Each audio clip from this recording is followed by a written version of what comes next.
Party sitting సీట్లో పరాజయం అవడంపై MLC అభ్యర్థి నరేందర్ రెడ్డి స్పందించారు. పట్టభద్రుల నిర్ణయాన్ని నేను శిరసావహిస్తానని తెలిపారు. సోషల్ మీడియాలో నాపై దుష్ప్రచారం చేస్తున్నారని వెల్లడించారు. తక్కువ సమయంలో ఎక్కువ ప్రచారం చేశారన్నారు. ఓడిపోయినందుకు ఎవరూ బాధపడవద్దన్నారు. కాంగ్రెస్ పార్టీలో లోపాలు ఉన్నాయని, భవిష్యత్తులో వాటిని ముఖ్యమంత్రి దృష్టికి తీసుకెళ్తానని తెలిపారు. ఇది ఓటమిగా కావచ్చు కానీ నైతికంగా మాత్రం ఖచ్చితంగా ఇది మరి నా విజయంగా, కాంగ్రెస్ పార్టీ విజయంగా నేను భావిస్తున్నాను.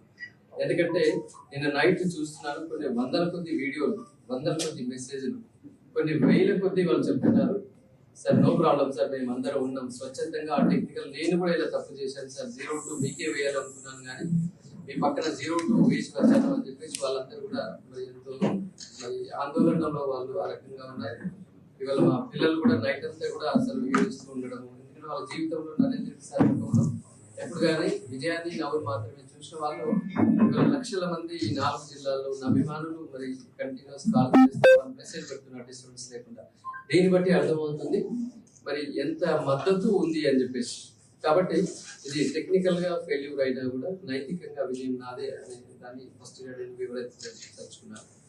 ఇక సెకండ్ విషయానికి వచ్చినట్లయితే కాంగ్రెస్ పార్టీ మరి నా మీద నమ్మకం కొద్ది ఎంతో నమ్మకంగా ఇచ్చినందుకు ముఖ్యంగా పార్టీ ఖర్గే గారికి, అలాగే కేసీ వేణుగోపాల్ గారికి, రాహుల్ గాంధీ గారికి, అలాగే మరి రాష్ట్ర బాధ్యులైన మన ముఖ్యమంత్రి వర్యులు మరి రేవంత్ రెడ్డి గారికి, అలాగే పిసిసి బాధ్యులు మహేష్ కుమార్ గౌడ్ గారికి, అలాగే మంత్రివర్యులు ఉత్తమ్ కుమార్ రెడ్డి గారు, సంజయ్ బాబు గారు, పొన్న ప్రభాకర్ గారు, అలాగే జూపల్లి కృష్ణారావు గారు, తర్వాత సీతక్క గారు, మరి కొండా సురేఖ గారు, ఈ 7 ముగ్గురు మన డైరెక్ట్ మంత్రులు, దామోదర్ రాజనరసింహ గారు, ముగ్గురు మన డైరెక్ట్ మంత్రులు, అలాగే 4 ఇన్ఛార్జ్ మంత్రులు.